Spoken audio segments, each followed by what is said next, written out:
Good evening, captive audience here, along with Sunny Danforth. Say hello, Sunny. Hi, good evening, Dawn. We're Good still evening. winning. We are winning bigly, I think, too. Yes, Oh, absolutely. I don't want to start getting numb to this. I mean, this is the problem with greedy. And then you get lax, and you're unable to be excited anymore. And I haven't quite gotten to that point yet. I'm trying to avoid that. Let's not get lax, right? Absolutely. We don't want to get lax. We've got a long way to go, and it's just beginning. Right. Oh, yeah, because they're going to strike back. We know that. We hit the Death Star hard, but the Empire does strike back. And I thought a fun thing to lead off with would be, and for the life of me, I can't remember the name of our press secretary, but she is articulate. Caroline Levitt. Caroline Levitt. She's my new hero after the Order Czar because she is a heavy hitter. And so a French legislator, I'm not sure if any of you all have heard this, but a French legislator was complaining about how the United States has gone anti-democratic. And so they want to take the Statue of Liberty back. And there was a reporter in the press corps that actually asked her that question. And I thought she hit it out of the park. But basically, I just wanted to add a little more to this. Talk about the audacity. You want the Statue of Liberty back? After what the United States has done for France? Are you kidding me? I mean, there's at least two world wars we've rescued them from. I think her response was something like, we're not giving it back, number one. And number two, the French ought to be thankful because if it wasn't for us, they'd be speaking German. That was her answer. And that pretty much shut it down. But I heard Colin Powell give an exceptional answer to a similar kind of a question that was posed to him. And it was something like, we have to return the Statue of Liberty when you return all the soldiers who were buried at, I can't remember the name of the famous cemetery on the beaches of Normandy. And it was like, and he did that in front of like it was like the French Parliament. And it was like, you could hear a pin drop. Yeah, talk about ungrateful. Yeah, well, that's an extreme left legislator over there that is just crazy, right? That's Yeah. just crazy. He made Zelensky look great. Yes, he did. Absolutely. But we have nothing to apologize for to them or anyone else. But I thought the next thing, and you raised this a moment ago, Sonny, and that was the splashdown. I haven't watched the splashdown. It seems like since the Apollo days, that was the coolest. That it was. The splashdown was the coolest thing, I'll tell you. We watched it here at home, and it's been a long time. We had the space shuttle that was coming in to land for the longest time, right? So Right, there's a whole right. there was on the news, somebody was saying that there's a whole generation of people that had never seen a splashdown. That's right. And it was so not neat and watch them pick the module up and put it on the ship. But the dolphin pod, the pod of dolphins that came around, it was like the ultimate welcome back to to land or Earth. Yeah, it was almost retro, seeing a splash down. Yeah.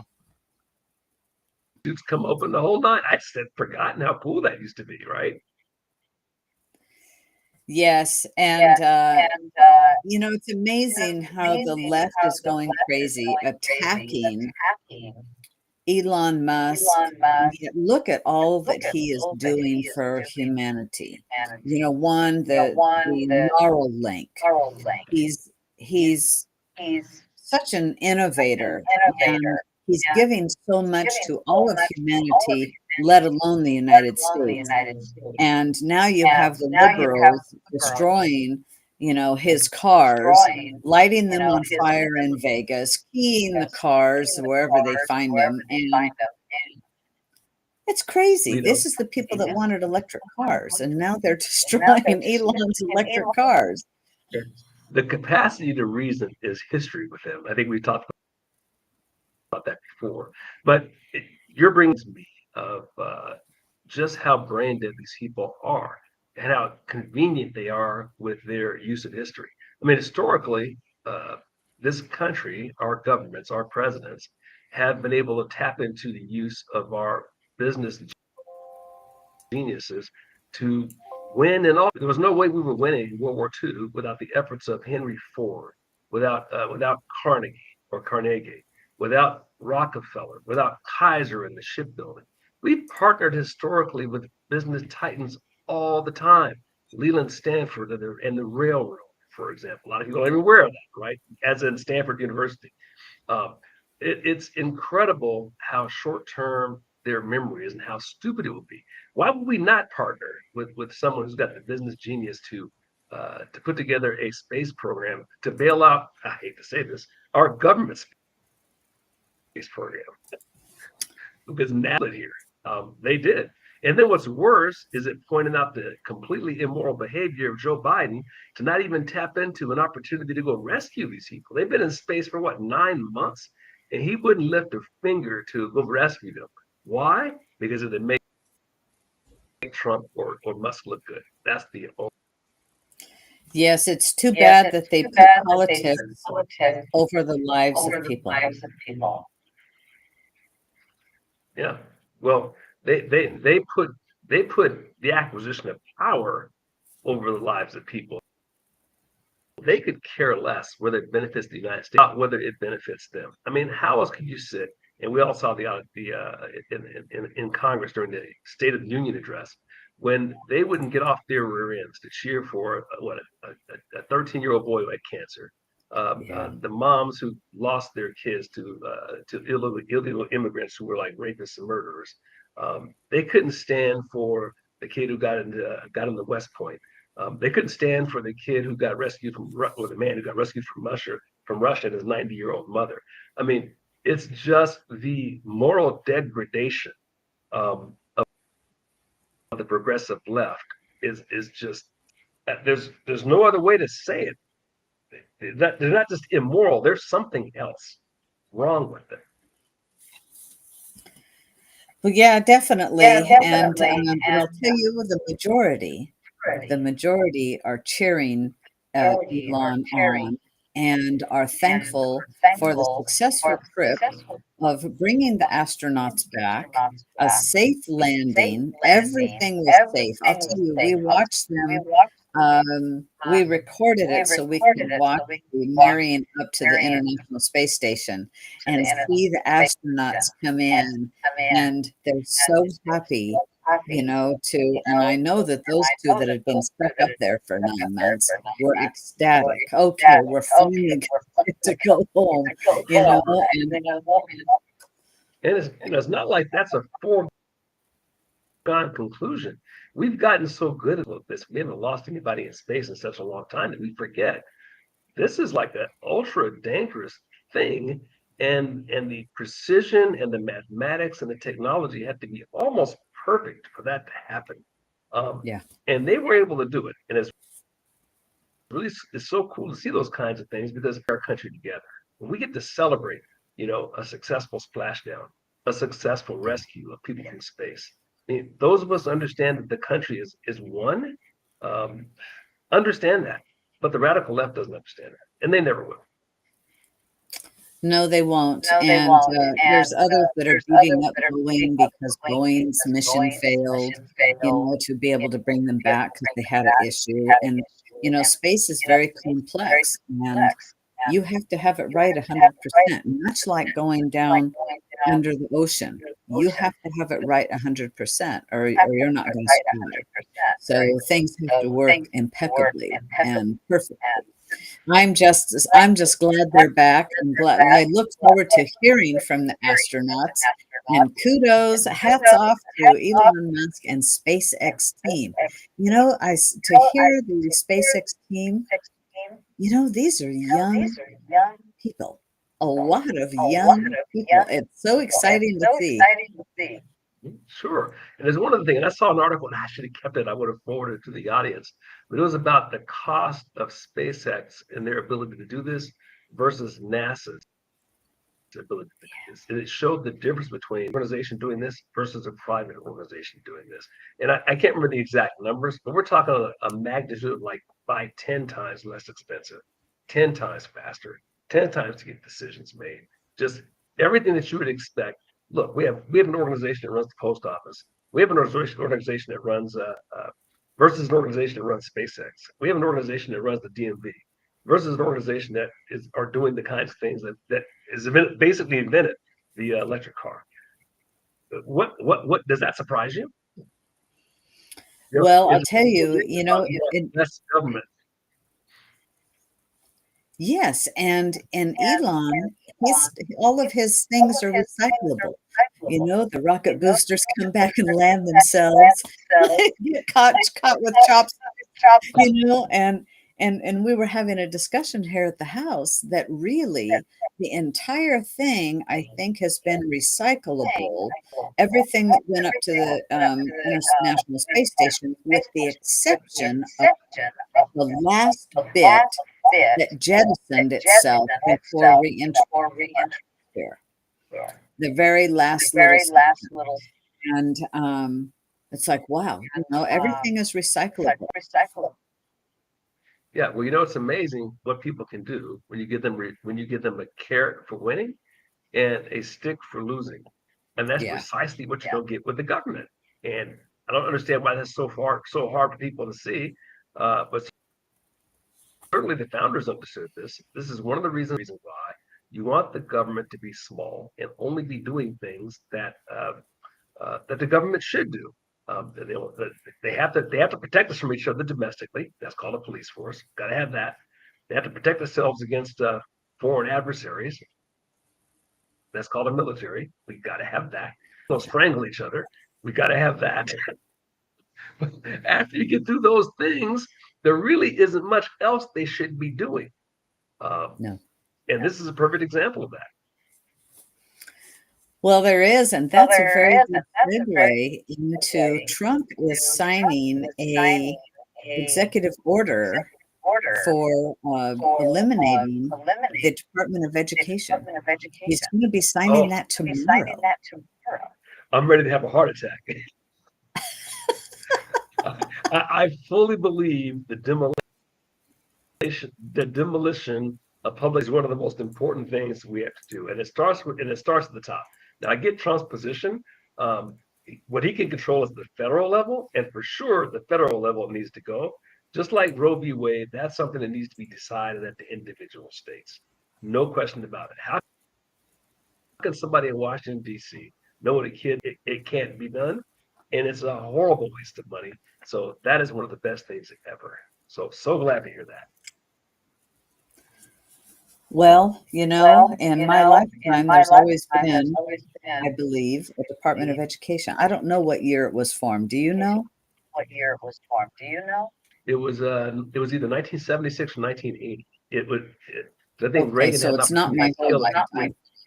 Yeah, I think Carter started it, and then Reagan made a weak effort to kill it in 1980, but he didn't. And here we are. Yeah, and I remember when Bush was leave no student behind. It seemed to be that's when it got really bad. It's a failure when we have the students in America are failing. We're the worst in the world of education. Oregon is the worst for in education of our nation. It's bad.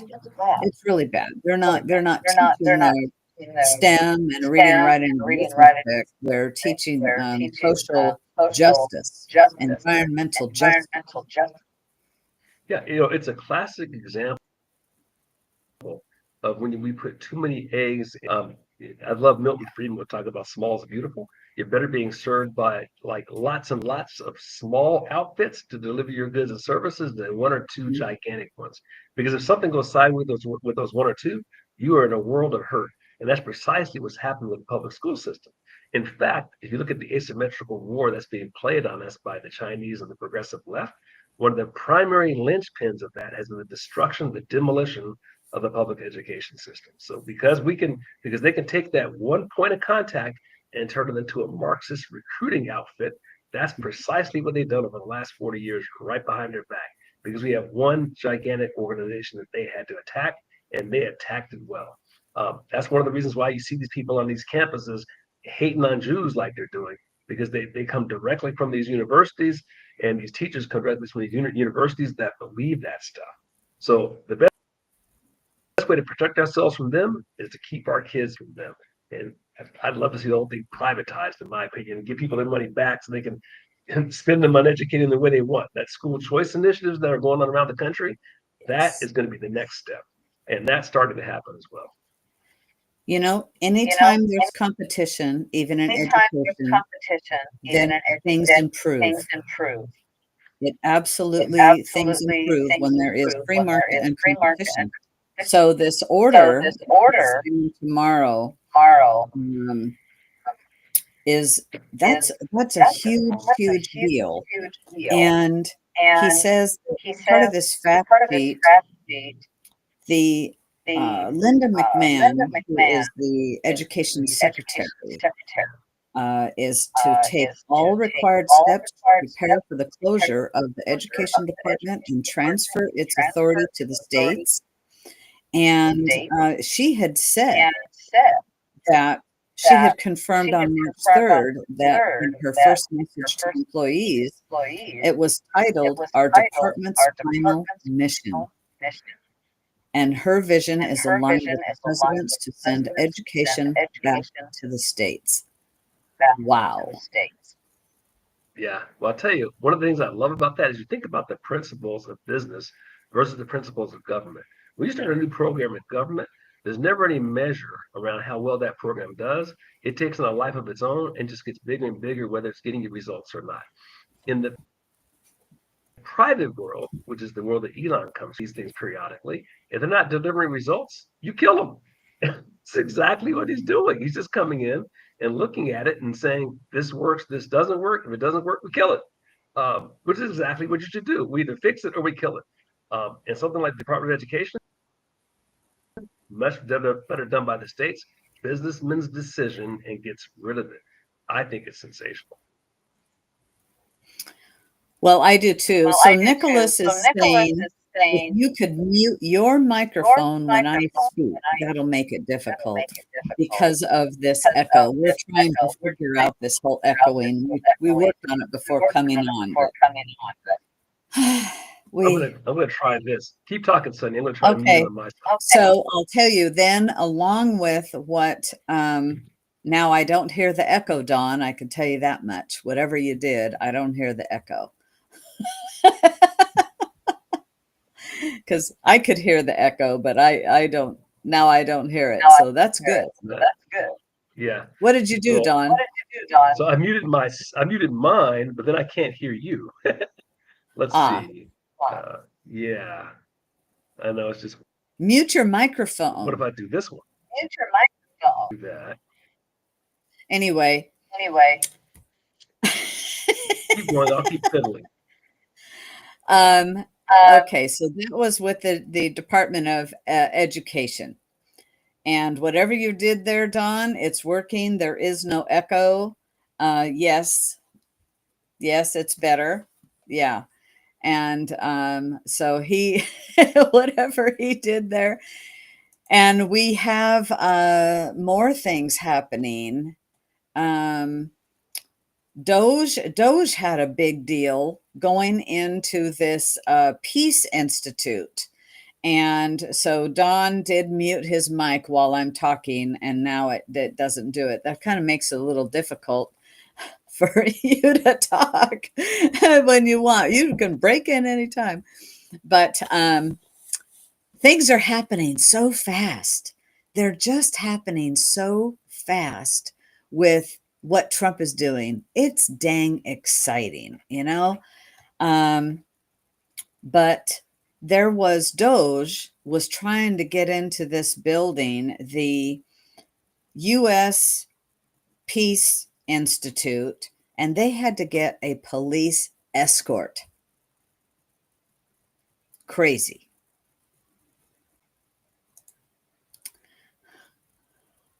Yeah, the lack of civility of these young people is just, and again, it goes back to the literally teach them this stuff. They actually have classes on, I can't remember the term I'm looking for, but basically is what Obama did with his being an community activist, right? So they're spending all this time learning how to be community activists. Meanwhile, the test scores are plummeting and all of the things that the country needs. So you talk about technology, mathematics, the sciences, engineering. We're at the bottom in all of those. But guess what we're at the top of? We're at the top of screaming and protesting and losing our minds. It's it's absolutely appalling. Um, and so we couldn't fix this public school system fast enough. It isn't the only thing, but it's certainly a big one to be done. And I saw there was a comment from someone on the side here earlier about their about they'd rather have their kid go to a little house in the prairie than go to a public school now. And I just wanted to comment on that because it reminded me of my dad. So my father took me down to Louisiana to see the school. Now he was born in 1924, and I got to see. And he would always talk about the one-room schoolhouse that he grew up with, and how it was like a 10-mile walk in both directions, uphill in both directions, snow and sleet in both directions. I'm like, not sure how that happened in Louisiana, but he was exaggerating about the uphill in both directions and the snow and sleep, but he wasn't exaggerating about the school. So but it was true. It was still there. It was a one-room schoolhouse, grades 1 through 8.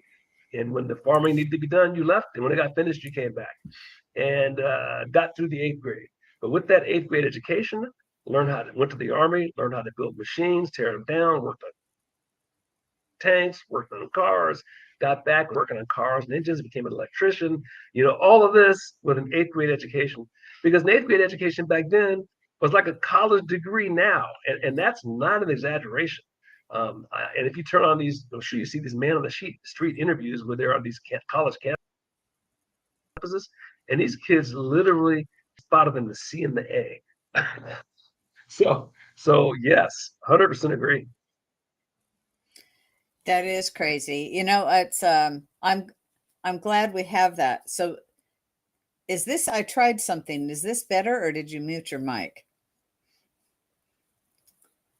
Okay. Okay. Okay. I was trying something else. Nope. It still didn't work. Okay. Okay. What else you got for us, Don? You have to unmute yourself now. There, I did it for you. I mute myself. There we go. All right, I'm back. How about the auto pin? That's probably been around for a couple of days, but this whole auto pin with the signing of legislation by Biden, particularly with all of the pardons. Now, not sure if that's going to have legs, but boy, if it does, that means all those people he pardoned that he didn't really pardon because somebody else pardoned them. Talk about earth-shattering implications of that. That has huge implications. And in fact, I'm going to post a story from PJ Media in our what Don is using. So you guys know Don's using a different computer tonight. So it's just what it is. Sorry about that. But and because headsets. Anyway, this article from PJ Media, it says there's a legal analysis. Biden's auto pen pardons are invalid. And this is Matt Margolis has did this article today, and he has some legal analysis. And it says that from the illegal analysis is from the Oversight Project's memorandum. It says the U.S. Constitution vests numerous powers in one man and one man alone. I'm going to paraphrase this. I'll quote a little bit of it. It says that the president's personal action is required. Now, personal action means, and that is signing bills, vetoing bills, signing orders or resolutions, and certain legislative votes. The president's personal action is required. These mandates are exclusive to the president. Therefore, it's well established that the president cannot delegate these decisions to anybody. the president affixing his wet signature not only signifies consent, but is the legally required act. Now, they do have other legal analysis in here, and they say, well, and they give a little history of going back to, well, there was in 2005, the Department of Justice reversed the longstanding interpretation that bills had to be, because they used to be flown all over the world for a president's wet signature. And they said, well, a president can sign it. But the issue is, there's two issues, and Trump named them. Whether or not President Biden made the decision, and two, whether or not President Biden, having made the decision, then directed a subordinate to affix his signature to the document at issue. And, Trump signs everything except maybe a letter to somebody. Trump explained, we may use it as an example to send some young person a letter because it's nice. We get thousands of letters and letters of support from young people, and we want to send them a note, but to sign pardons and all of the things that he signed with auto pen, Trump says is disgraceful. And I totally agree, because how do you know? Well, and the whole thing is, this was an issue that wouldn't have legs, except for the fact that we all know the president was not essentially being for at least the last 2 years. I personally think the whole thing was just a fake presidency. We got fake news, we got fake presidency, and it's just absolutely appalling. And what a black eye for the media that they hid this for the entire time. And there's no question about it, they hid and his cabinet and all that secretary. How could you look the American people in the eye and lie over and over again? They looked us dead in the eye and said, he's in great shape. He's awesome as ever. He's as sharp as he was 20 years ago. And then we saw that debate, and anybody with a brain could see. And I'm trying to be, he's suffering some degree of diminished capacity. That's the best I can say. Yes, when you go back to what Speaker Mike Johnson said, that he went and talked to then President Biden and said, well, when you signed that we're not shutting down the liquefied natural gas pipelines and those plants, and Biden said, no, I didn't do that. You knew right then. You knew right then that somebody else did it. He was clueless. That is evidence firsthand. That's not hearsay. That is evidence. And therein lies the rub. Yeah, well, I don't know if we're ever going to get the 100% truth. People don't just admit this kind of thing, but sometimes you have to use your own eyes and ears. And O.J. Simpson can tell me that he didn't do it till he was dead, right? But I just have to look at the evidence and think, if I was gambling, I'm not betting on him. Yeah, absolutely. Absolutely. I'll tell you what, I'll bet on Trump any day, because Trump has been right. If he says something, by golly, it's come to fruition. It's turned out to be true. And I think we're going to find out, right? We're going to find out. The other things we're going to find out is all this lawfare. Yes, and I think, and here's one of the cool things, no matter how that goes, is one more thing that the radical left gets to deal with. No matter what the outcome is, it's like being in a battlefield. The more your enemy is occupied with other stuff, and to focus on the thing that you might be focusing on. And I do believe that's part of the larger strategy, is we're going to fire so many missiles at them that they're going to have to figure out which one to take. They can't take them all, and they're clearly fighting a losing battle. It also helps when truth is on your side, which brings me to, and I didn't want to forget this one, the IRS. I've been wanting to talk about this one for a couple of weeks, but the Doge is focused on cutting the IRS. They're cutting the IRS employees by 50%. Now, what red-blooded American wouldn't celebrate the IRS getting? It's just great. But it's not so much a focus on how unfair or how bad the tax code is. That's a whole nother issue. But I think this is more of a focus on how inefficient, like so many of these other organizations, it is. It is so far behind this technology, so far behind in this way of doing some of the stats they found in this article that was published about just what you can expect when you deal with the IRS. So the IRS answers the tax assistance line only about 11% of the time. If you call them, 11% of the time you're going to get on there, and you're going to average being on hold 29 minutes. 28% of the calls received a courtesy disconnect, which basically means that they hang up on you after your 29-minute wait. Sometimes after being on hold 90 to 120 minutes. And at the end, it says, try it all over again. They take over 350 days to resolve cases of identity theft, fake returns. That's their average. That's pretty close to a year. The staff enter paper returns by hand, resulting in up to 43% error rates. This is the IRS, right? The Inspector General estimates that the IRS could save over $200 million a year in labor costs just by ending manual data entry of paper returns. They're still doing this.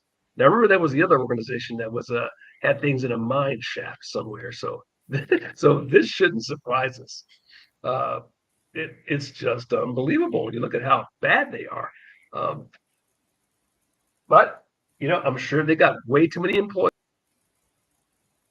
with the wrong technology. And once again, comes in and says, how can we do this more efficiently? And he immediately sees that we can slash 50% of the employees and start putting some technology in there and getting a higher return on the taxpayer's investment. And that would be us, by the way. Yes, and in fact, I watched a video on X, and it was a investigation that James O'Keefe did. And a fellow from the IRS came forward and he said, our system is so antiquated. It cannot do what people think it can do. In fact, the system is like pre-MS DOS, so old. He says, you would think while I'm working at my computer and I'm looking at somebody's return and whatnot, and now I want to send them a letter. He says, you would think I'd be able to pull up the letter and it would auto-generate and fill in all their name and their address. He says it doesn't. I have to copy and paste and copy and paste. He says it is so inefficient. And in this, this was fascinating. I applaud this man for coming forward.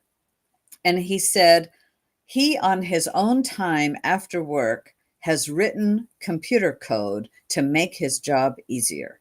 On his own dime at home, he goes, oh yeah, it gets frustrating, but I love my job. I love what I do, but we need a better system. Well, after, you can imagine, after this with James O'Keefe of O'Keefe Media Group, the next day he was locked out. Once that aired, he was locked out of his job and put on administrative leave. And as in true Trump fashion, I bet he ends up getting a supervisory type position, because here's a guy who was bringing solutions. And this is what Trump has been doing to those people that have been whistleblowers. He's rewarding them with higher positions for the agencies that they've been whistleblowing. And he says, I'm coming forward because I want it to work better. And yes, I realize I'm taking a risk, but I'm also showing my children that we have to stand up for what's right. You're muted.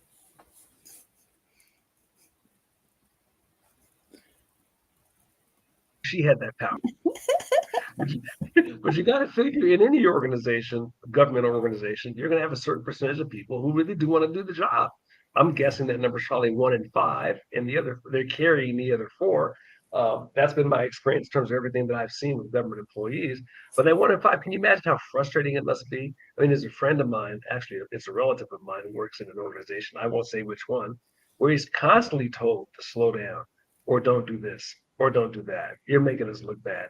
I mean, that's how those outfits work. And so to work in them has got to be a job of great frustration. Sure that people like that have got to be fist pumping joy that they'll actually be able to work and serve the American people because that's what they're supposed to do. But they're unable to do it because they're surrounded by slugs.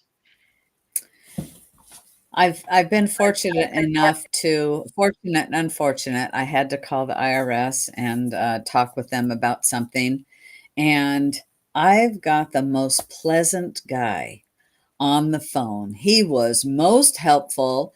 I thanked him profusely for taking my call. He kind of chuckled, I remember. This was well over a year ago. And he was just very helpful and very nice. Well, that's how it ought to be, right? We should get people are working for us. We treat them with respect and they treat us should be treating us with respect. And like you said, you know, there are those that are people that want to do a good job. But see, here's what happens at those organizations. I think this is fascinating because it happens in the private sector as well, but it just lasts longer in the public sector because there's no penalty for failure. So what happens is they start promoting people who look like they look. So you take an outfit like the post office or Amtrak or whatever it is, and yeah, you might have that 1 in 4 who's a true dedicated employee who wants to do the job. That's not the guy who gets promoted. The guy that gets promoted is the guy who's more interested in checking boxes to get promoted than he is in actually producing anything. So they promote people who are like themselves. So by the time you get to the top of the food chain, where you can actually affect a change that would make it more efficient or effective, the most incompetent, useless, lazy people wind up in those positions.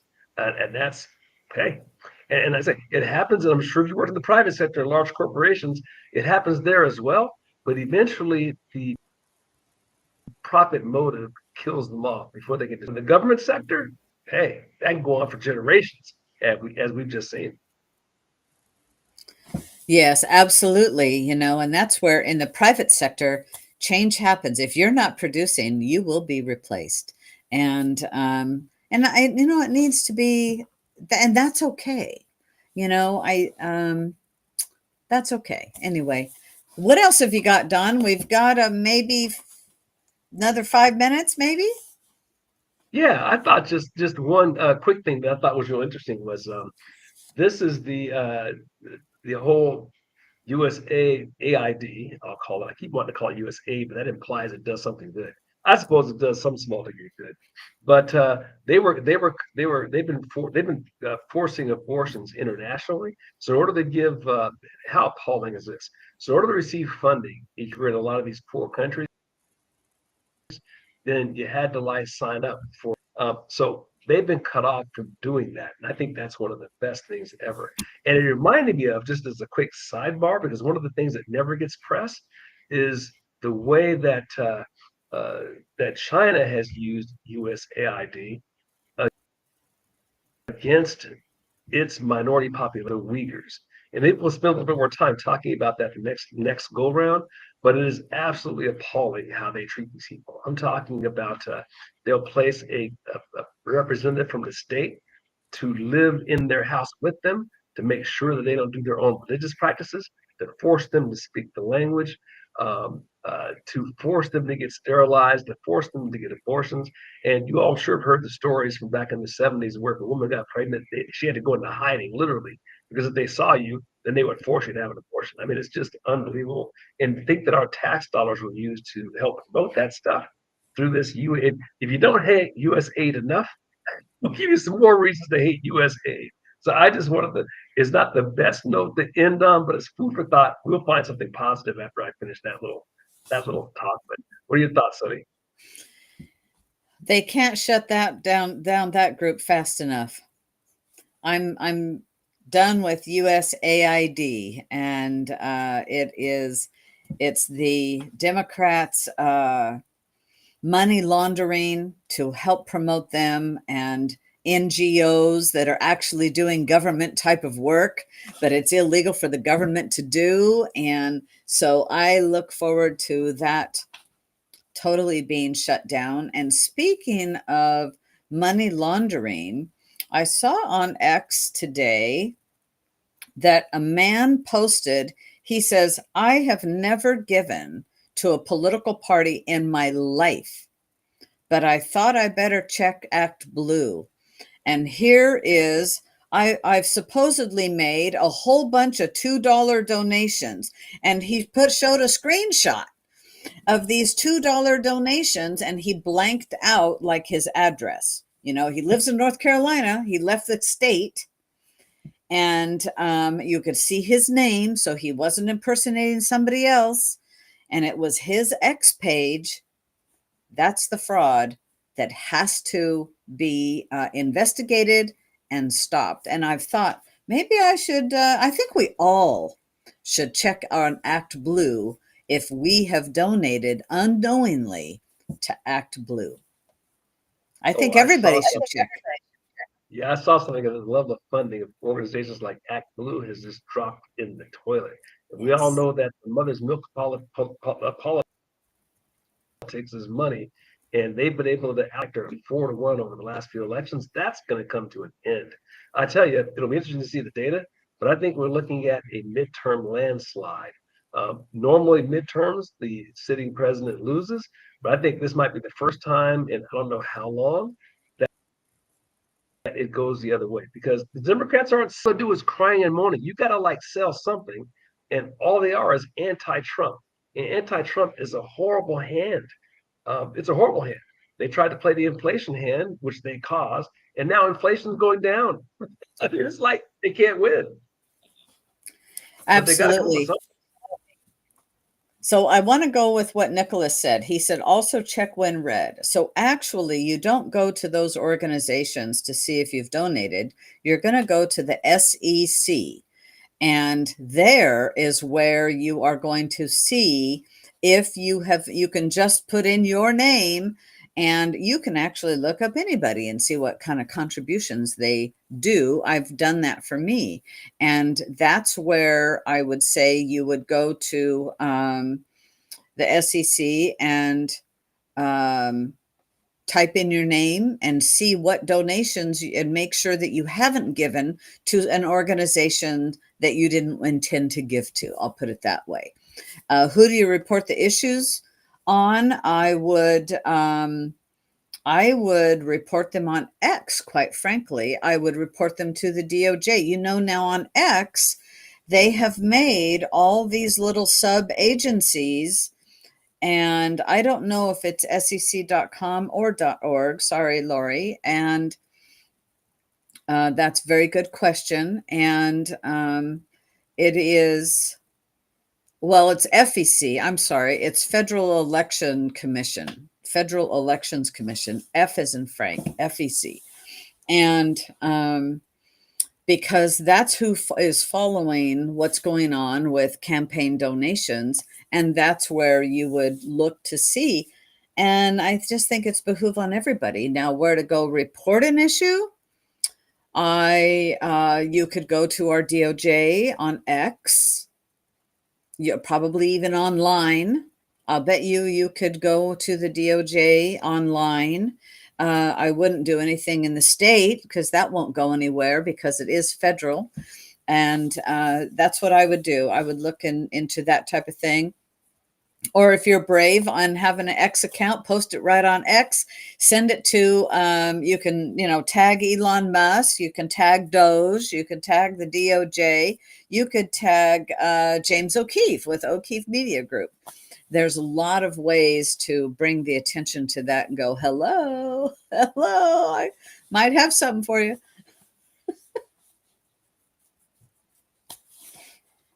Well, Sonny, I think that concludes what I have this evening.